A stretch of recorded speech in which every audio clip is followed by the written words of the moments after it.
Blood on Italian marble doesn't stain if you wipe it up with club soda before it sets. Nora knew this because it was her job.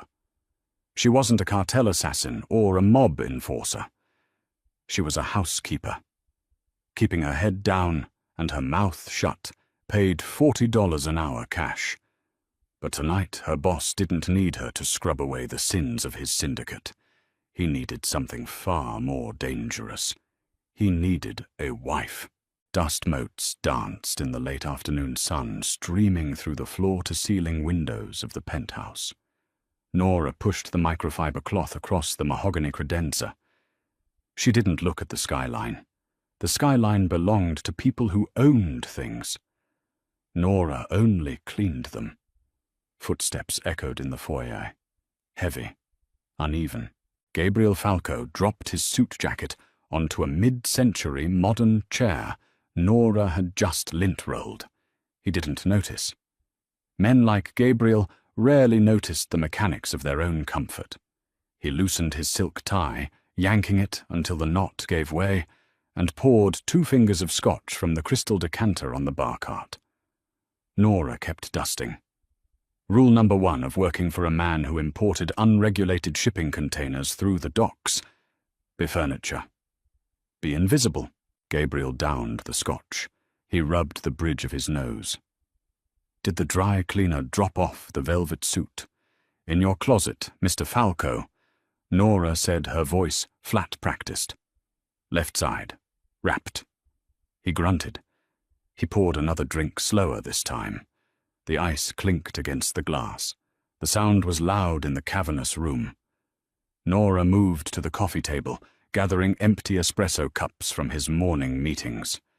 Meetings that involved men with broken noses and custom tailoring.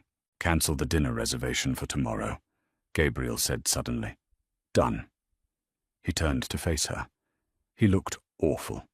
The sharp, aristocratic angles of his face were blurred by exhaustion. A faint bruise bloomed along his jawline, yellowing at the edges. Stop moving for a second, Nora. She froze.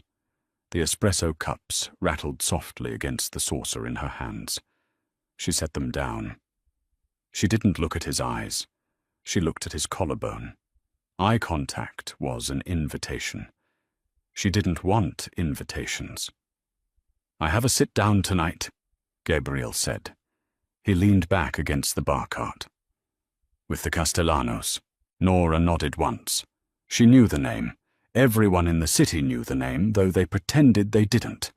The Castellanos ran the north side. Gabriel ran the south. They didn't have dinners. They had negotiations disguised as dinners. Old man Castellano is bringing his family, his wife, his daughters. He's pushing this narrative of family values to the commission. Gabriel let out a bitter, humorless laugh. He wants to see my stability. Thinks because I'm 35 and single I'm reckless. Thinks I'm a liability. Nora remained silent. It wasn't a question. I told him last month I was engaged. Nora blinked. That was a lie. She managed his schedule, his laundry, his life. There was no fiancé. Just a revolving door of high-end escorts who left before breakfast, leaving behind nothing but the smell of expensive perfume on the sheets. I need a fiancé by 8 o'clock, Gabriel said. His voice dropped. It lost the fatigue and gained that hard metallic edge that made grown men sweat. Nora picked up the cloth again. Should I call the agency Mr. Falco? The usual service. No. He shook his head. Castellano's people have eyes everywhere. If they see an escort walking into a family dinner, the deal is dead. They'll take it as an insult. It has to be someone real. Someone who doesn't look like she's on the payroll for the hour. He was looking at her now, intently. Nora felt the hairs on her arms rise. She wore a simple black dress, a white apron, her brown hair pulled into a severe bun at the nape of her neck. She was invisible by design. Gabriel set his glass down. He took a step toward her, then another. He wasn't a tall man, but he filled the space. "Can I borrow you tonight as my wife?" The question dropped into the quiet room like a lead weight. Nora met his gaze. His eyes were dark, tired, and desperate. But it was a calculated desperation. "I'm your housekeeper," Nora said evenly. "You're a woman who knows how to keep her mouth shut," Gabriel countered. "You know my habits, you know my schedule. If they ask questions, you won't freeze. You know more about me than any woman I've ever slept with. I know you prefer your shirts starched, and you drink your coffee black. That doesn't make me a convincing wife. It makes you a convincing partner. Castellano respects women who know their place, but he fears women who are sharp." Gabriel pulled a money clip from his pocket. He tossed it onto the coffee table. A thick stack of $100 bills hit the glass with a heavy thud. $10,000 for 3 hours of your time. You eat dinner, you smile, you pretend you tolerate me. Nora looked at the cash. $10,000. It was exactly what she needed for her brother's legal fees. Not that Gabriel knew about the lawyer. Not that Gabriel knew anything about her life outside these walls. To him, she spawned in the foyer at 8 in the morning and despawned at 5. She looked back at him. She didn't smile. "I'll need a dress," she said. Gabriel exhaled the tension bleeding out of his shoulders. "My assistant brought one. It's in the guest room. Be ready in an hour." He turned back to the bar, clearly dismissing her, assuming the transaction was settled. Nora picked up the dust cloth. She didn't run to the guest room. She finished wiping down the credenza. "One rule, Mr. Falco." Nora said her back to him. Gabriel paused, the scotch bottle hovering over his glass. "Excuse me. If I'm doing this, I'm not a submissive prop." She turned to face him, tossing the cloth onto the cart. "If Castellano asks me a question, I answer it how I see fit. You don't interrupt me, and you don't correct me in front of them. If we're a team, we act like one. Otherwise, keep your money." Gabriel stared at her. For a long moment, the air in the penthouse felt dangerously thin. Then the corner of his mouth twitched upward. Not quite a smile, but an acknowledgement. "Get dressed, Nora." The dress was a weapon. Nora stood in front of the full-length mirror in the guest suite. The garment was midnight blue silk, cut with a dangerous understanding of female anatomy. It draped rather than clung, suggesting curves without screaming off them. It was modest enough for an old-school mob boss, but expensive enough to command respect. She pulled her hair out of its severe bun, letting it fall in thick, loose waves over her shoulders. She applied makeup from the vanity set, provided just enough to sharpen her cheekbones and darken her lashes. She didn't look like Nora the housekeeper anymore. She looked like a woman who could hold her own in a room full of wolves, which she reminded herself was precisely what she was about to do. She stepped into the black stiletto heels. They pinched immediately. Wealth always seemed to come with a mild, underlying discomfort. When she walked back into the living room, Gabriel was waiting. He wore a dark charcoal suit, tailored to an inch of its life. He looked up from his phone as she entered. He didn't gasp. He didn't offer a cheesy compliment. His eyes simply swept over her, cataloguing the change, assessing her viability for the task ahead. A brief nod was his only concession. "The coat is by the door," he said.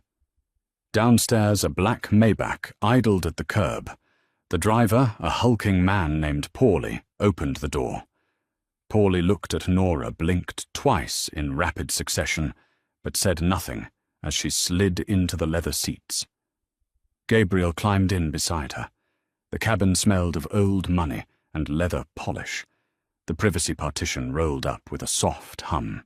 The narrative, Gabriel began, his voice low, all business, is that we met 6 months ago at a charity gala. I was bored. You spilled champagne on my shoes. I demanded you pay for them. You told me to bill you. I liked your nerve. Nora looked out the tinted window at the blurring city lights. A bit cliché, isn't it? Cliché works. People don't question cliché because it's familiar. Gabriel adjusted his cuffs. You are from upstate. Your parents are retired. You run a boutique consulting firm. What kind of consulting? Financial. It explains why you aren't intimidated by money. And if they ask for specifics, you tell them you signed NDAs and can't discuss your clients. Nora turned her head to look at him. You've thought this through. I pay people to think it through, he corrected. Your name is still Nora. It's easier to remember. My ring.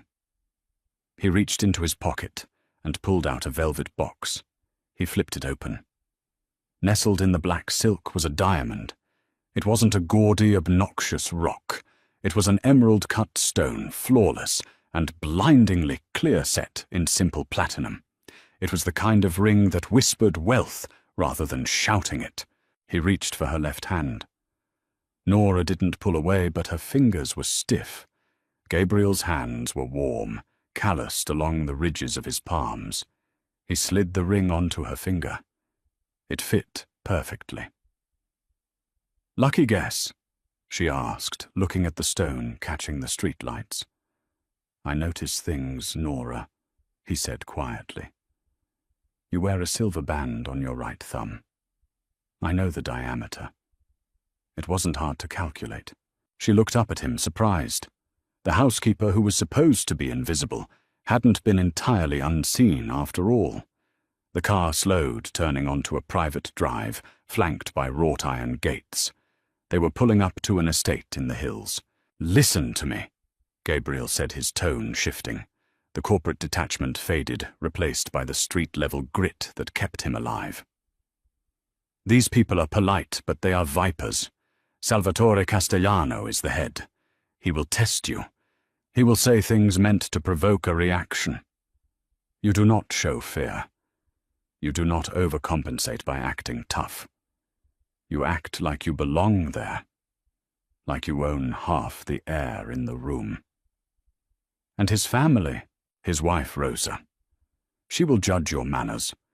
His sons Dom and Frankie will try to intimidate you. Ignore them. They're blunt instruments. The one you watch out for is his daughter Isabella.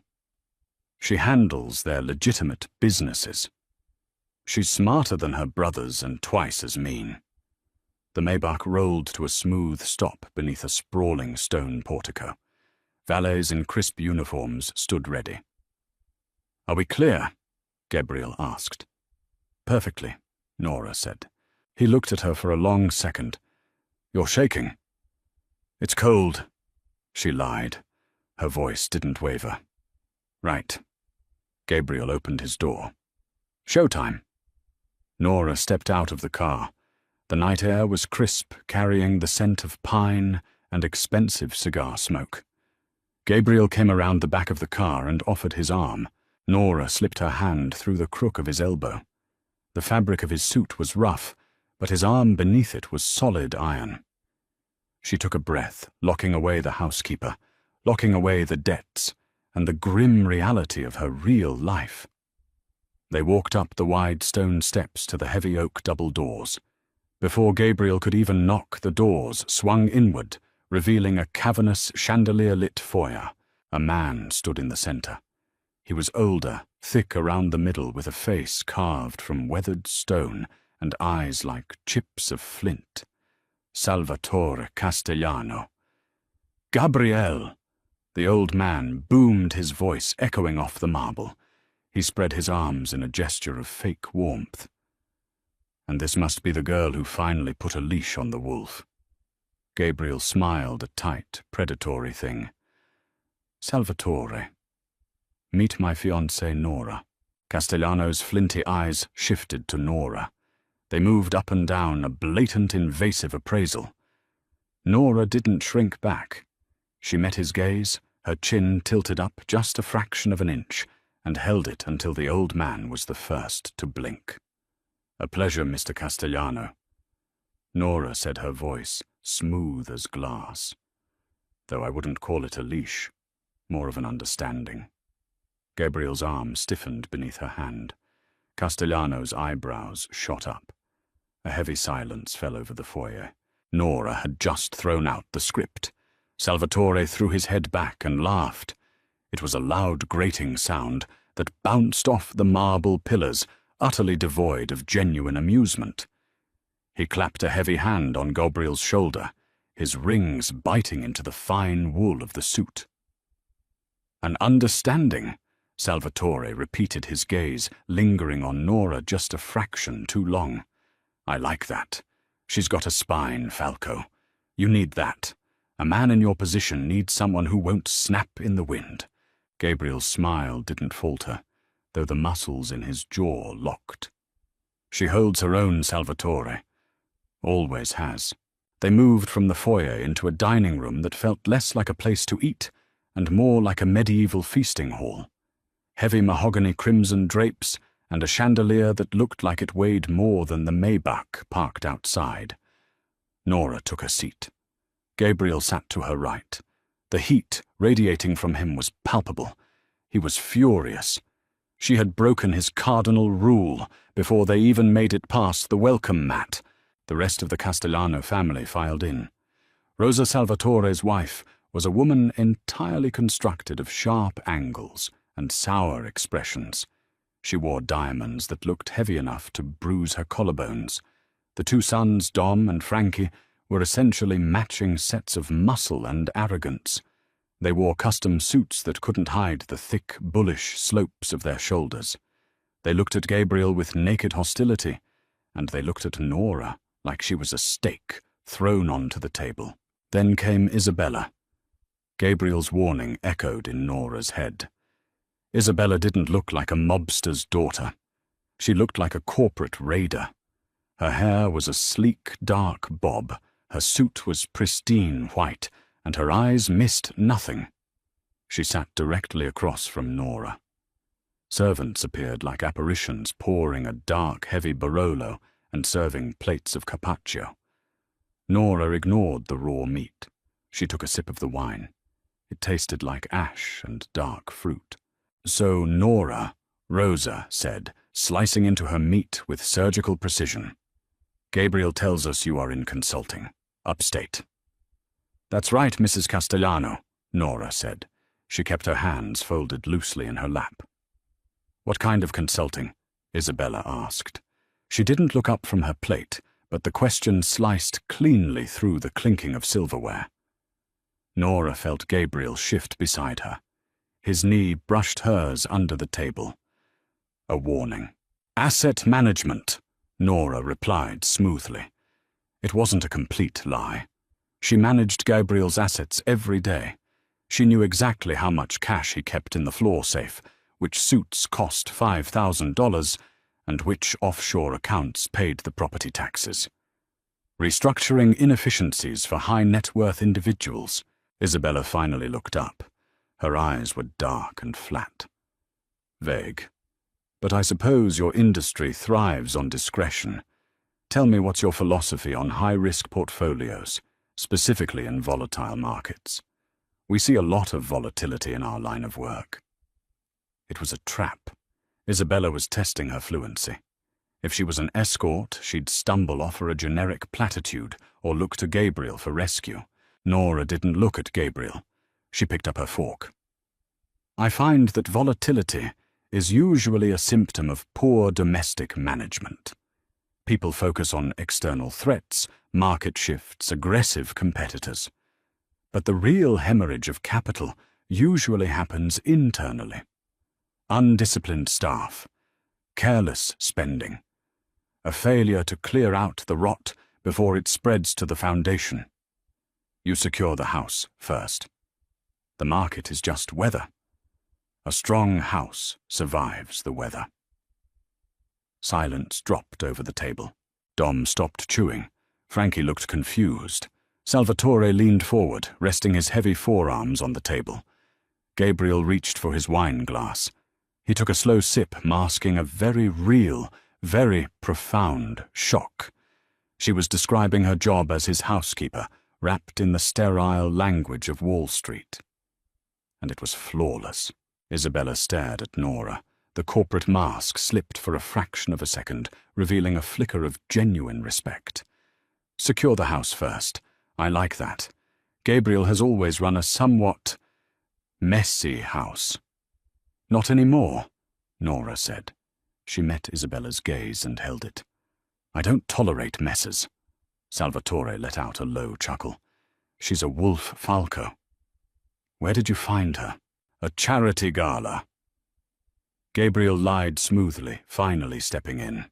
He placed a hand over Nora's on the table. His palm was hot. His thumb stroked her knuckles, a pantomime of affection that felt dangerously intimate. She spilled champagne on my shoes, refused to apologize. I was captivated. Rosa sniffed dismissively. "How romantic. Tell me, Nora, are your parents coming down from upstate for the wedding?" "My parents are deceased," Nora said. It was the only completely true thing she had said all night. The sudden bluntness of it caught Rosa off guard. "Oh, I'm sorry to hear that. You have no family, then?" "I have a younger brother," Nora said. The thought of Leo sitting in a county holding cell waiting for a lawyer they couldn't afford sent a sharp spike of adrenaline through her chest. She clamped down on it.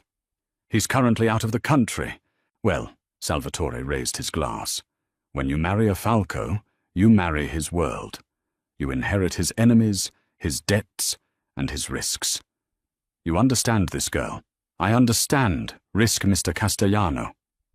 Nora picked up her glass to meet his toast. "I wouldn't be sitting here if I didn't." The crystal chimed. The dinner moved into its second course. Nora ate mechanically, tasting nothing, acutely aware of the heavy platinum ring on her finger and the loaded gun Gabriel wore in a shoulder holster beneath his jacket. She was in the den.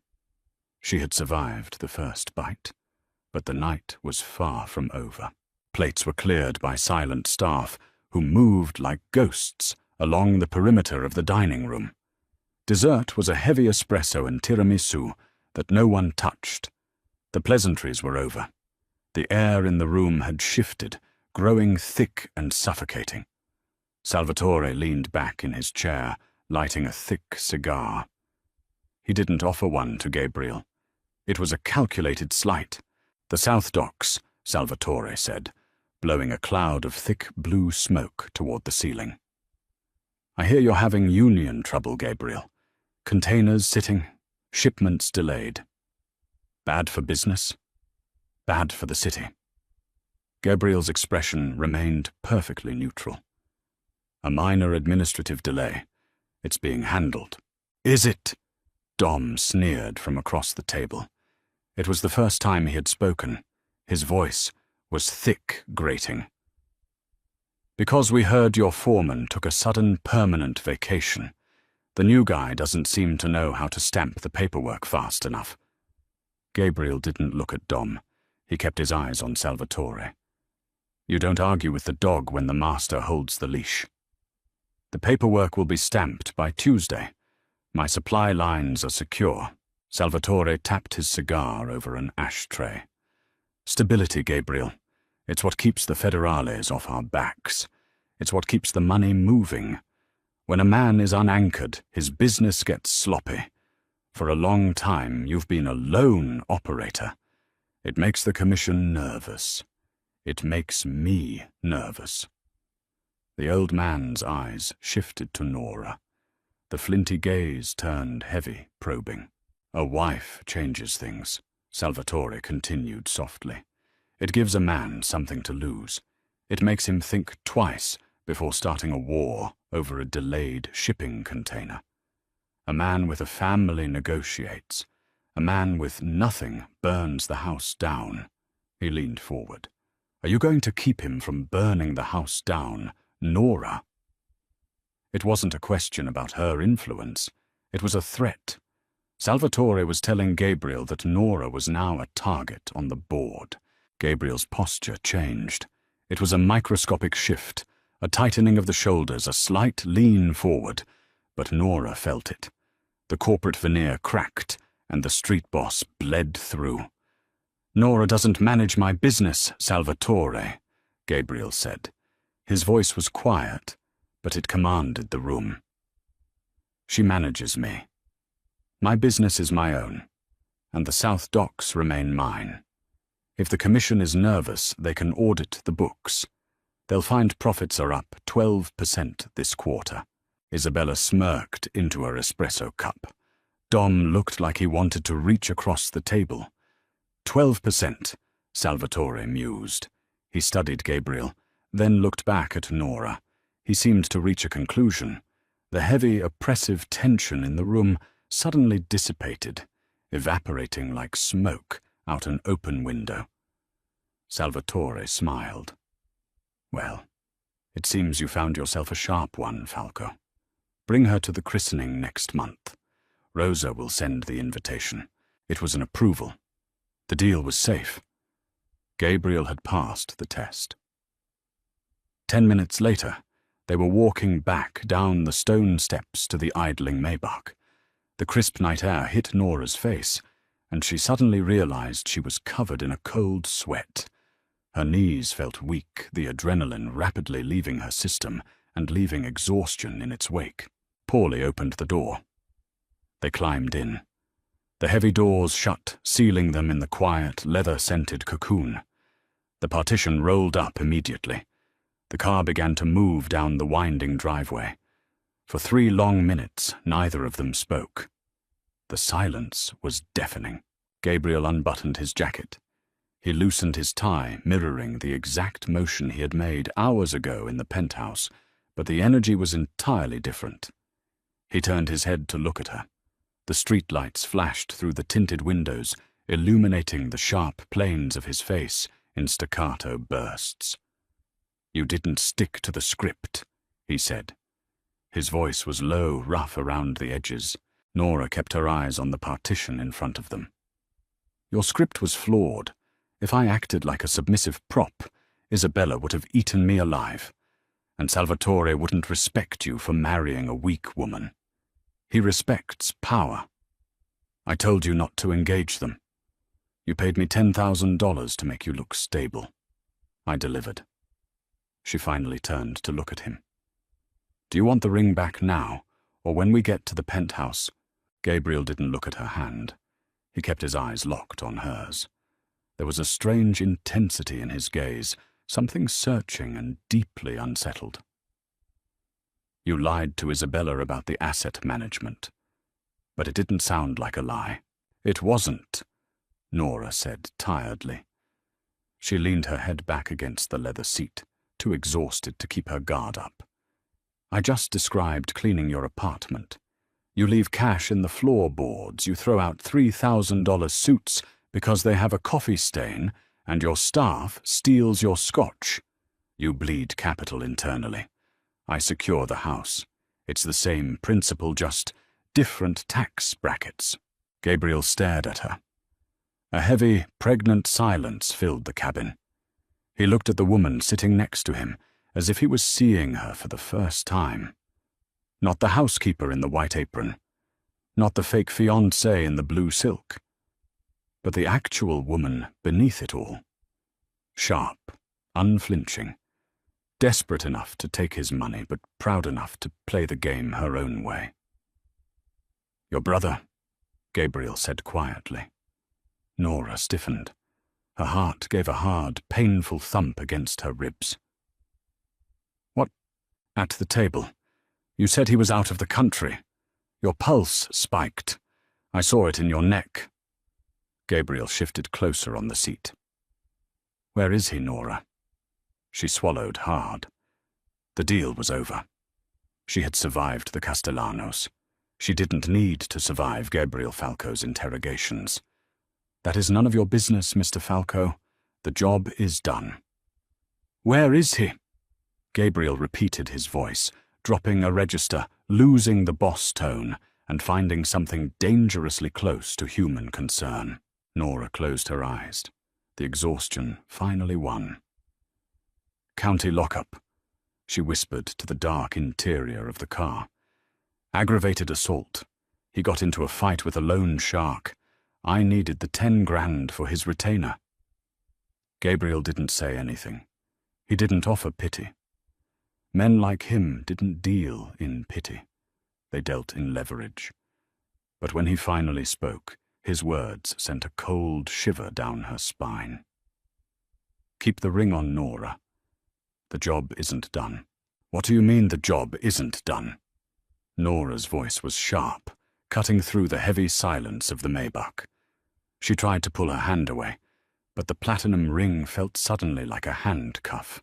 Gabriel didn't move. He kept his eyes locked on the partition separating them from Paulie. Salvatore invited us to the christening. That wasn't a polite social grace, Nora. It was a summons. If I show up next month without you, he knows this was a stunt. He knows I lied to his face at his own dinner table. Then tell him we broke up. Tell him we had a fight. People break up, not when they just closed a multi-million-dollar shipping negotiation based on their newfound stability, Gabriel countered. His tone was infuriatingly calm, stripped of the street-level tension he'd shown at the estate. He was back in the boardroom. Castellano is paranoid. If you vanish tomorrow, he won't assume a bad breakup. He'll assume a setup. He'll put his men on you. They will find out you're my housekeeper, and they will find out about your brother. Nora's stomach plummeted. The faint trace of the expensive wine she'd sipped turned to battery acid in her throat. Leave Leo out of this. I am trying to, Gabriel said, turning to finally look at her. But you just told me he assaulted a loan shark. Loan sharks in this city don't operate in a vacuum. They kick up to someone. If he's sitting in county, he's a sitting duck. He won't make it to trial. You know this. She did know it. It was the terrifying, cold reality that had kept her awake for 3 straight nights, scrubbing Gabriel's baseboards with a toothbrush just to keep her hands moving.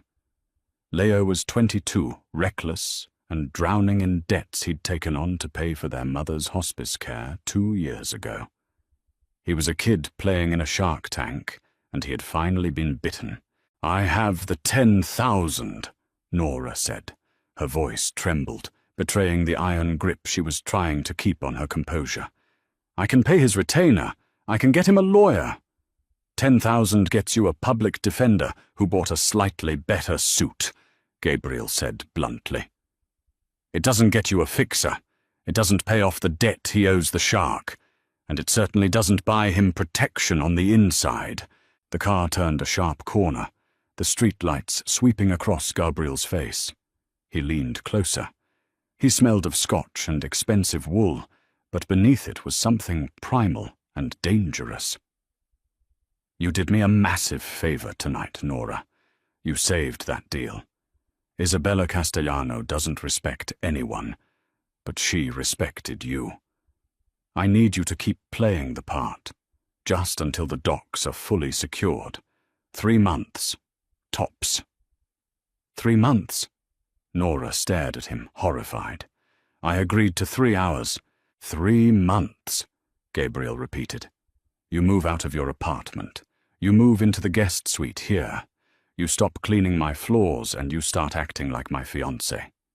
In exchange, I send my personal attorney to county tomorrow morning. Leo gets bailed out by noon. His debt to the shark vanishes. And when this is over, you walk away with $50,000. Nora shrank back against the leather seat. The offer was a lifeline thrown into a drowning pool, but the rope was made of barbed wire.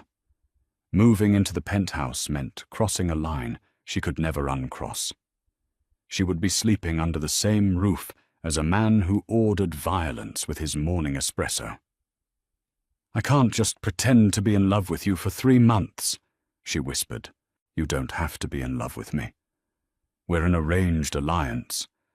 Castellano understands alliances better than romance. We just have to look like we belong together.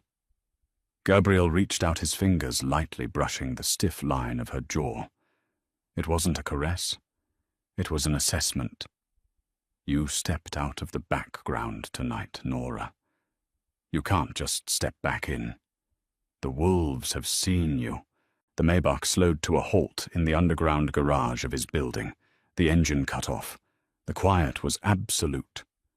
Nora looked down at her hands. The diamond caught the dim garage lighting, throwing fractured rainbows across her knuckles. She thought of Leo, sitting in a concrete cell, terrified and bruised. She thought of the $50,000. She thought of the way Isabella had looked at her not as a servant, but as an equal. I want Leo out by noon. Nora said, her voice hollow. Gabriel gave a short, decisive nod. Consider it done. And the housekeeping? I'll hire a service. Gabriel opened his door. The cold air of the concrete garage rushed in. From tomorrow on, you are Nora Falco, in everything but the paperwork. Get some sleep. Tomorrow we brief the lawyers. Sunlight, brutal and unyielding, streamed through the sheer curtains of the guest bedroom. Nora woke with a violent start, her heart hammering against her ribs. For a split second, she didn't know where she was. The mattress was too soft, the sheets too smooth. Then she saw the blue silk dress draped over the velvet armchair. She sat up, pressing the heels of her hands into her eyes. The events of the previous night crashed over her in a wave of exhausting clarity.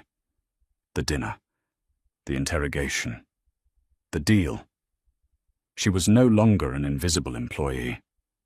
She was an accomplice. She swung her legs out of bed. Out of habit, she looked for her black uniform dress and the white apron. They weren't there. Instead, she pulled on a pair of faded jeans and a heavy grey sweater she'd brought in her overnight bag. She stripped off the platinum ring, leaving it on the nightstand. She couldn't bear the weight of it yet. Nora walked out into the massive living room. It was painfully clean, exactly as she had left it yesterday afternoon. Voices drifted from the kitchen. She padded silently across the hardwood floor. Gabriel was sitting at the marble island, drinking coffee.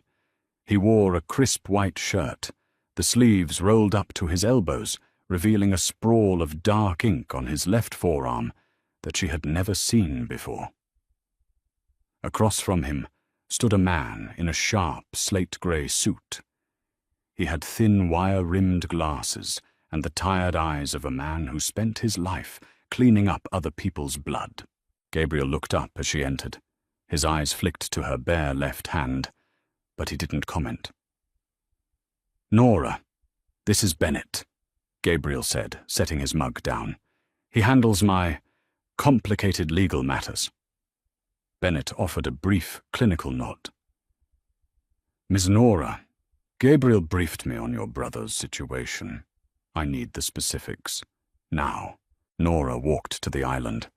She didn't sit. She felt exposed in her jeans and sweater, stripped of the armor the silk dress had provided. "His name is Leo. He's 22. He was arrested 3 nights ago for aggravated assault behind a bar in the South End. Bail was denied because he's considered a flight risk. He owes $20,000 to a man named Mickey Russo." Gabriel's coffee mug stopped halfway to his mouth. The kitchen went deathly still. Bennett slowly took off his glasses. He pulled a microfiber cloth from his breast pocket and began wiping the lenses, a stalling tactic. "Mickey Teeth Russo." "Yes." Nora said, her stomach twisting into a cold knot. "You know him." "Everyone knows Mickey." Gabriel said, his voice dangerously soft. He set the mug down. The casual morning atmosphere had evaporated entirely. "Mickey runs the sports books and the street loans in the South End. But Mickey doesn't own his book." "Who owns it?" Nora asked. "Dom Castellano." Bennett supplied, quietly slipping his glasses back on. The name hit Nora like a physical blow. Dom, the thick-necked, aggressive son who had sneered at them across the dinner table last night. The one who had wanted to rip Gabriel's throat out over the dock dispute. Leo put Dom Castellano's primary loan shark in the hospital. Gabriel stated, rubbing his temples. A grim, humorless smile touched his lips. Well, that certainly complicates the narrative. If Dom finds out the kid who beat up his earner is the brother of the woman you just introduced as your fiancée. Bennett trailed off. He didn't need to finish the sentence. The implication hung in the air heavy as lead. It wouldn't just be an insult. It would be a declaration of war. Dom would see it as Gabriel, using his new family ties to attack the Castellano bottom line. Panic, cold and sharp, clawed at Nora's throat. "You said you could get him out. You said you could handle it. I can," Gabriel said, his eyes snapping to hers, hard and resolute. "But the playbook just changed. Bennett, you don't go down there as my lawyer. Dom has guys watching the courthouse. If they see my fixer bailing out the kid who hit Mickey, the guns come out." "Agreed," Bennett said, snapping his briefcase shut. "I'll use a shell firm. An independent contractor. We post bail anonymously through a third-party bondsman. Once the kid is out, we move him. Fast. He can't go back to his apartment. Put him in the safe house, in the Berkshires," Gabriel ordered. "Have Paulie drive him. No stops." Bennett nodded and headed for the door, his phone already pressed to his ear. Nora gripped the edge of the marble island. Her knuckles turned white. "You're sending my brother away." "I'm keeping him alive," Gabriel corrected, standing up. He walked around the island until he was standing inches from her. The height difference was sudden and imposing. "If Mickey wakes up and puts a bounty on Leo, Dom will sanction it. If Leo is sitting in his apartment, he's dead by midnight.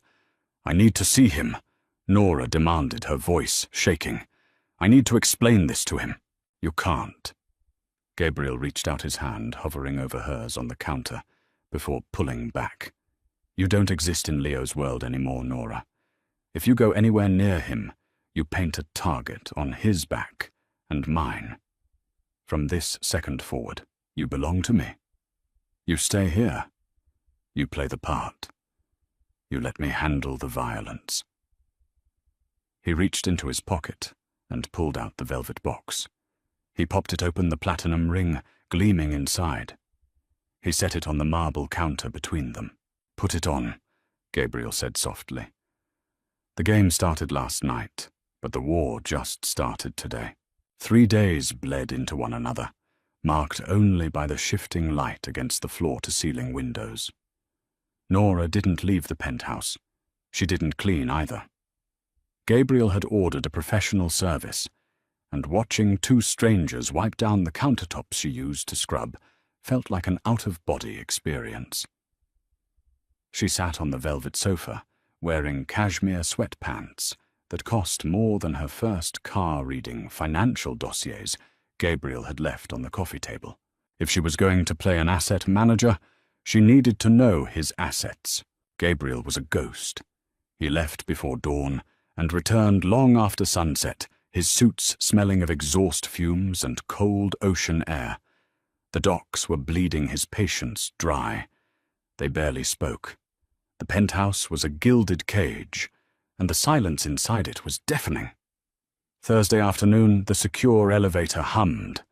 Nora looked up from a quarterly earnings report.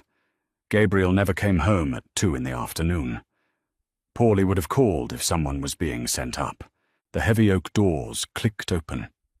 Isabella Castellano stepped into the foyer. She wore a camel hair coat draped over her shoulders like a cape and held a silver pastry box tied with baker's twine. She didn't look like a woman dropping in for a neighborly chat. She looked like a predator inspecting a new hunting ground. Nora stood up slowly. She didn't panic. Panic was a luxury she had left behind in her cramped, leaky apartment.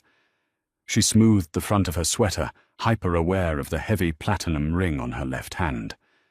"Isabella," Nora said. Her voice was perfectly level. "The doorman didn't announce you. I own the building's management company," Isabella replied lightly, slipping off her leather gloves. "I don't do doormen. I hope I'm not interrupting. I brought sfogliatelle from the bakery on Arthur Avenue, my father's favorite." It was a test, a brazen, unannounced invasion to see if the happy couple actually lived together, or if Gabriel was hiding an escort in a hotel downtown. "You're not interrupting. I was just reviewing some portfolios." Nora gestured to the kitchen. "I'll make espresso." Isabella followed her dark eyes, scanning the living room. She was looking for signs of a bachelor pad. She was looking for an absence of a woman's touch. Nora walked behind the marble island. She didn't hesitate. She didn't have to search for the espresso pods or the sugar or the specific porcelain demitasse cups Gabriel kept on the highest shelf. She knew exactly where they were because she had dusted them every Tuesday for a year. She moved with the fluid, thoughtless grace of a woman who owned the kitchen. Isabella leaned against the counter, watching her intently. Gabriel has always been remarkably protective of his privacy. I've known him for 10 years, and this is the first time I've been inside his home. It's remarkably neat.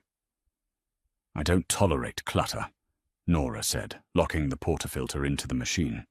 The espresso began to brew, filling the air with a dark, bitter aroma. "No, I imagine you don't." Isabella opened the pastry box, sliding a flaky ricotta-filled pastry onto a napkin. "My father was impressed by you the other night. That takes effort. He usually finds women boring unless they are serving him food or giving him grandchildren. I'm not particularly interested in doing either," Nora said, setting the cup in front of Isabella. Isabella laughed a short, genuine sound. "Good. Don't. Dom and Frankie exist to please him. I exist to keep them all out of federal prison." She took a sip of the espresso. "Speaking of my brothers, Dom has been in a foul mood this week. One of his associates was hospitalized. A street-level guy, but a good earner. Smashed jaw, 3 broken ribs. Whoever did it vanished." Nora's hand, resting on the marble counter, went perfectly still. She forced her breathing to remain slow, even. "Occupational hazard, I assume?" "Usually, but this feels different. Sloppy." Isabella watched Nora over the rim of her cup. "It creates instability. And as we discussed, instability is bad for business." The elevator hummed again. Both women turned as the doors opened. Gabriel stepped out. He stopped dead in his tracks, his eyes darting from Isabella to Nora. The raw tension in his frame was instantly suppressed, buried under a smooth, dangerous smile. "Isabella," Gabriel said, walking into the kitchen and loosening his tie. "To what do I owe the pleasure? Just bringing a peace offering to your lovely fiancée," Isabella said smoothly, and checking to see if she was real. A man who gets engaged in secret usually has something to hide. Gabriel walked straight to Nora. He didn't hesitate. He wrapped a heavy arm around her waist, pulling her flush against his side, and pressed a brief, firm kiss to her temple. He smelled of rain and gunpowder. Nora's breath hitched, but she leaned into him, letting her hand rest naturally against his chest. "I hide her because men like your brothers don't know how to look at a woman without drooling on the floor," Gabriel said, his tone light but the warning clear. Isabella smirked, picking up her gloves. "Fair enough. The christening is Sunday. St. Jude's. Don't be late. My father hates waiting." She walked to the elevator. The doors slid shut, sealing her away. The second the numbers began to drop, Gabriel dropped his arm from Nora's waist. He scrubbed a hand over his face, exhausted. "Did she ask about the docs?" "No," Nora whispered. Her heart was beating frantically against her ribs. "She asked about Mickey Russo. She knows someone hit him. She's looking for Leo." Gabriel's head snapped up. His eyes hardened into dark chips of ice. "Pack a bag. A small one. We need to be ready to move. Holy water and floor wax. That was the smell of St. Jude's. The cathedral was a massive Gothic structure of stained glass and cold stone, utterly indifferent to the sins of the men filling its pews. Nora sat in the third row, the wooden bench hard against her spine. She wore a tailored black coat dress, a modest fascinator pinned into her hair. Beside her, Gabriel was a statue in a charcoal suit. To the rest of the congregation, they looked like the future of the South Side Syndicate. Wealthy, insulated, untouchable. Nora felt entirely touchable. She felt like she was standing on a trap-door. Salvatore Castellano sat in the front row, holding a crying infant in white lace. Dom and Frankie flanked him like gargoyles. Rosa sat beside him, fanning herself aggressively, despite the chill in the church. The priest droned on in Latin. Gabriel's hand slid across the wooden pew and covered Nora's. His fingers were warm. He didn't look at her, keeping his eyes on the altar, but his thumb slowly stroked the side of her hand. It wasn't the possessive, performative grip he had used in front of Isabella. It was a grounding anchor. "I'm here," the touch said. "Hold the line." "Bennett moved Leo," Gabriel murmured, barely moving his lips. The Latin chanting masked his voice. "He's in a cabin in the Adirondacks. No cell service. Off the grid. He's safe." Nora let out a breath she felt she had been holding for 3 days. She turned her hand over, intertwining her fingers with his. "Thank you." "Don't thank me yet. Mickey woke up yesterday." The cold returned, instantly freezing the relief in her chest. "Did he give a name?" "No, his jaw is wired shut. But Dom has guys shaking down every bartender in the South End. It's only a matter of time before someone gives them a description. Keep your head up. We show no weakness today." The ceremony concluded with a chorus of amens. The congregation spilled out onto the wide stone steps of the church, blinking in the harsh midday sun. Flashbulbs popped from a hired photographer. The reception was held at an exclusive restaurant downtown, rented out entirely by the Castellanos. The air was thick with the smell of roasting garlic, expensive perfume, and violence barely kept in check. Men kissed each other on both cheeks and whispered secrets while slipping envelopes of cash to the baby's parents. Nora stood near the heavy mahogany bar, sipping sparkling water. Gabriel had been pulled into a corner booth by Salvatore and 2 other union bosses. He was negotiating. She was the display piece left to prove she wasn't a liability. "Water," a voice rasped. Not much of a celebration. Nora turned. Dom Castellano stood far too close. He smelled like sour sweat masking stale cologne. His eyes bloodshot and erratic, dragged slowly down her dress. "I prefer to keep a clear head, Dom," Nora said evenly. She didn't step back. Stepping back was prey behavior. "A clear head," Dom mocked, leaning his heavy forearm on the bar. "That's good. Gabriel needs that. He's been slipping lately. Too many headaches on the South Docks. And now my guy Mickey gets his skull cracked by some nameless punk." Nora took a slow sip of her water. The glass was freezing against her lips. "I heard. I hope he recovers. He will. But the kid who did it won't." Dom leaned closer, his voice dropping to a gravelly whisper. "I got a description this morning. Young kid. Brown hair. Looked desperate. He left a bloody jacket behind the dumpster. Left a pay stub in the pocket." The floor seemed to drop out from under Nora. A sudden rushing sound filled her ears. "Leo." Leo was sloppy. He always forgot to empty his pockets. If Dom had the pay stub, he had the name. "You look pale, Nora." Dom smiled. It was a vicious, yellowed thing. "You know something about desperate kids. I know Gabriel doesn't like men crowding his fiancée." A voice cut in cold as a razor blade. Gabriel materialized beside them. He didn't touch Dom. He didn't raise his voice or his hands. But the sheer localized gravity of his presence shoved Dom back a physical step. "Just making conversation, Falco." Dom sneered. holding his hands up in mock surrender, telling the little lady about the rat problem we're cleaning up. "Your rats aren't my concern," Gabriel said. He stepped smoothly between Dom and Nora, a physical shield. "Keep them on your side of the city. We're leaving." Dom laughed, turning away. "Sure thing, Gabriel. Enjoy the peace while it lasts." Gabriel didn't wait. He grabbed Nora's hand, his grip tight enough to bruise, and walked her straight out of the restaurant. They bypassed Salvatore. They bypassed the valet. Gabriel practically dragged her down the block to where Paulie was idling in an alleyway. He threw the door open and shoved her inside, diving in after her. "Drive!" he barked at Paulie. "Now!"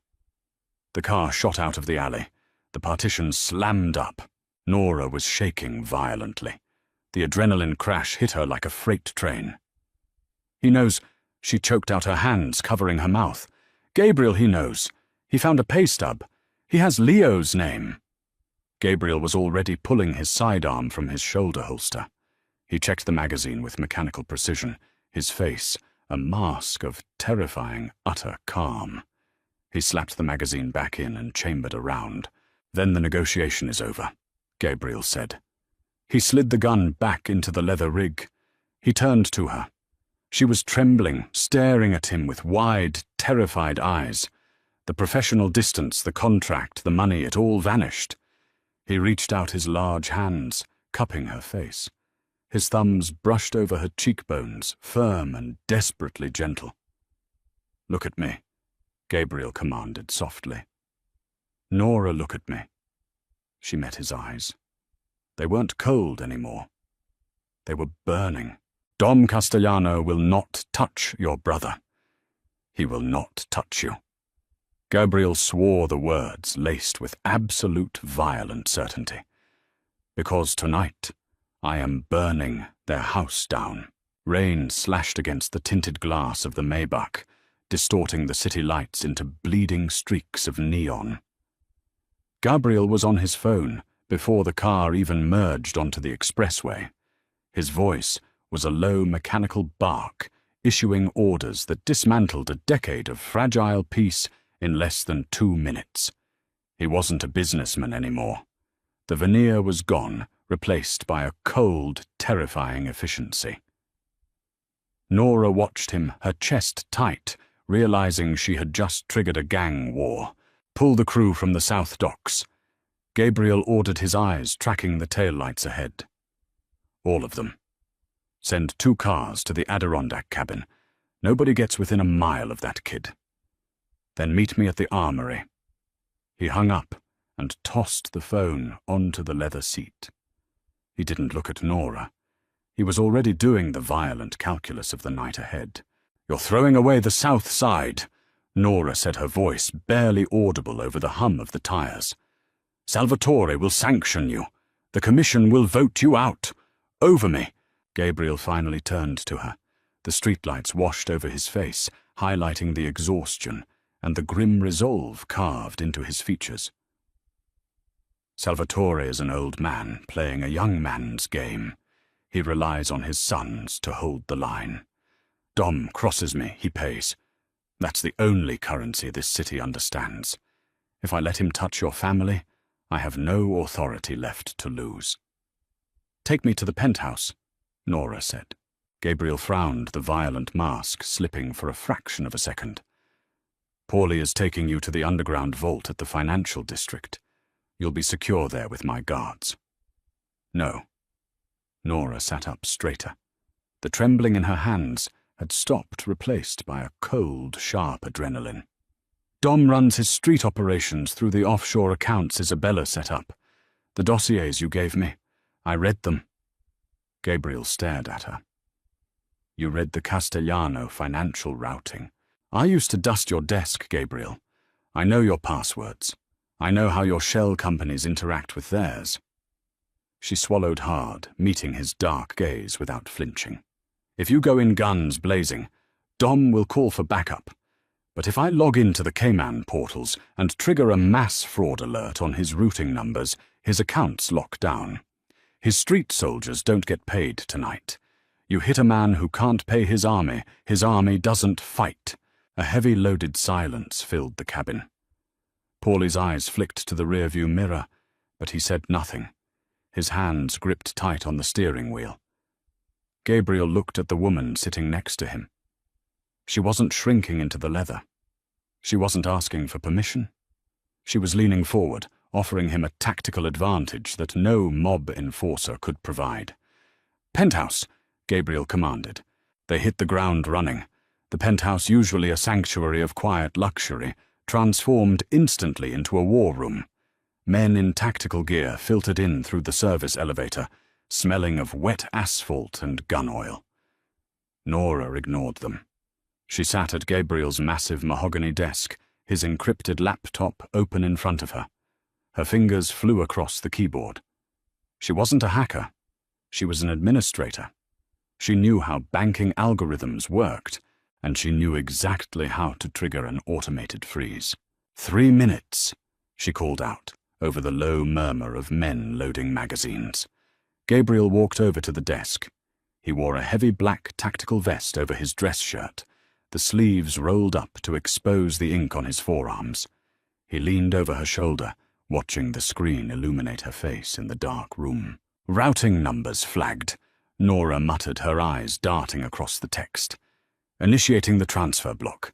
They'll think it's a federal audit. The system locks for 48 hours automatically." She hit the final key.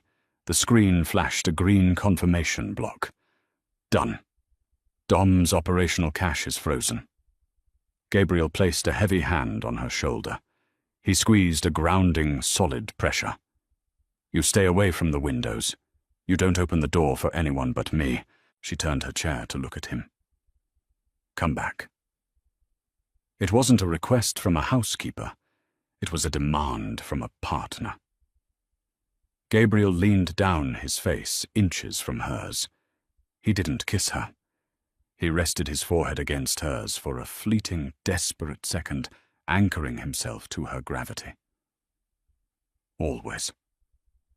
The apartment emptied. The silence that followed was suffocating. Nora sat in the dark for 3 hours. She didn't pace. She sat on the velvet sofa, her knees pulled to her chest, listening to the rain lash against the glass. The platinum ring on her left hand felt incredibly heavy, anchoring her to the reality of what she had done.